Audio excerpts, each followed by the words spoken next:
શ્રી સ્થાનકવાસી ચકોટી જૈન લીંબડી અજરામર સંપ્રદાયના ઉપક્રમે શ્રી વર્ધમાન સ્થાનકવાસી જૈન શ્રાવક સંઘ હિંગવાલા ઘાટકોપર ઈસ્ટના આંગણે મૈત્રી સદભાવના ફાઉન્ડેશન તથા નવલ સુપરસ્ટાર પાઠશાળા આયોજિત સિરીઝ ઓફ નોલેજ શિબિરનું આયોજન કરવામાં આવેલ છે।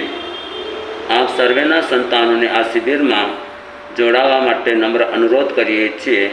આપના સંતાનોને આમાં જોડશો એવા અમે ભાવ રાખીએ છીએ। શિબિરની વિશેષ જાણકારી ડૉક્ટર શ્રી ઐશ્વર્યા કુમારીજી મહાસતીજી આપને આપશે। ઓકે, તો જેમ મારા સાથે કીધું તેમ સિરીઝ ઓફ નોલેજની અંદર આપણે 4 શિબિર ભરવાના છીએ। એ 4 શિબિરની અંદર જે બાળકો આવશે એ બાળકોની ઉંમર રહેશે 12 વર્ષથી લઈને 21 વર્ષ સુધીના। અમારો મેઇન ફોકસ છે કે આ શિબિર દ્વારા અમે બાળકોના ઇન્ટરનલ અને આઉટર ગ્રોથ ઉપર ફોકસ કરાવી શકીએ। એમના એ બંને ગ્રોથ તરફ અમે ધ્યાનમાં રાખીને આ શિબિરના અમે લોકો સબ્જેક્ટ્સ લીધા છે। વેરિયસ સબ્જેક્ટ સાથે એમના ગ્રોથ ઉપર ફોકસ કરવામાં આવેલું છે। ફર્સ્ટ સબ્જેક્ટ એની અંદર કે દિવસની શરૂઆત જ પ્રભુ ભક્તિ અને ભાવ પ્રતિક્રમણથી કરવામાં આવશે। ત્યાર પછી સેકન્ડ છે એ લોકો માટે થઈને યોગા અને પ્રાણાયામ, કે લાઈફમાં યોગા અને પ્રાણાયામ કેટલા જરૂરી છે એ જરૂરત એની સમજાવ્યા પછી એમને પ્રેક્ટિકલી ત્યાં એ વસ્તુઓ પણ કરાવવામાં આવશે।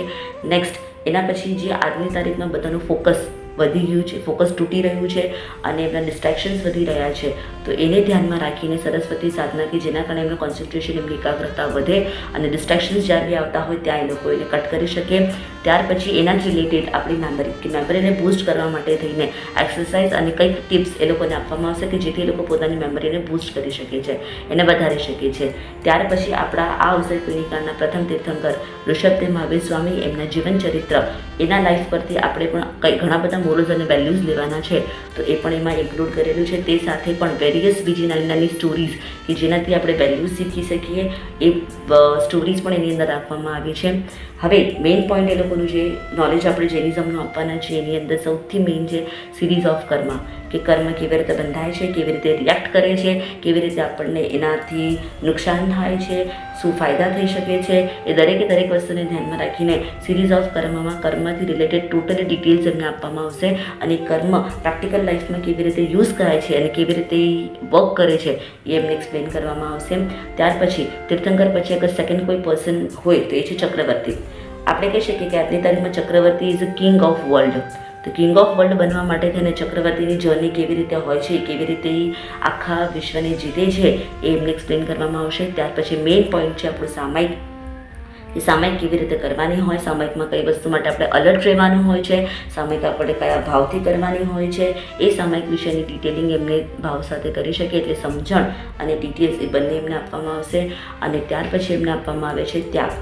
ત્યાગનું મહત્ત્વ શું છે, ત્યાગ કોને કહેવાય, લાઈફમાં કંઈ પણ સેક્રિફાઈસ કર્યા વગર તમે કોઈ વસ્તુ અચીવ કરી શકતા નથી, તો સેક્રિફાઈસનું ઇમ્પોર્ટન્સ શું છે, કઈ વસ્તુ સેક્રિફાઈસ કરવાથી તમે શું મેળવી શકો છો એ પણ એમને સમજાવવામાં આવશે અને શીખવાડવામાં આવશે।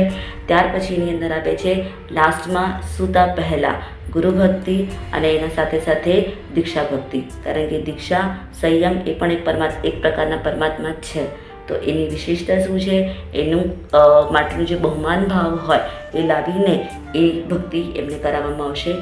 ઓવરઓલ આ શિબિર જે છે, શિબિરનો મોટો એક જ છે કે એ બચ્ચાઓને સાયન્ટિફિકલી, લોજિકલી રીઝન્સ આપીને પ્રેક્ટિકલ એ લોકો લાઈફમાં કેવી રીતે ધર્મ કરી શકે અને અત્યારથી જ એ ધર્મના સંસ્કારને કેવી રીતે લોકો ગાઢ બનાવીને પોતાની લાઈફ આગળ ધર્મમય બનાવી શકે એ જ ફોકસ અને ઇન્ટેન્શન સાથે આ શિબિર અને આ વેરિયસ સબ્જેક્ટ્સ રાખવામાં આવેલા છે।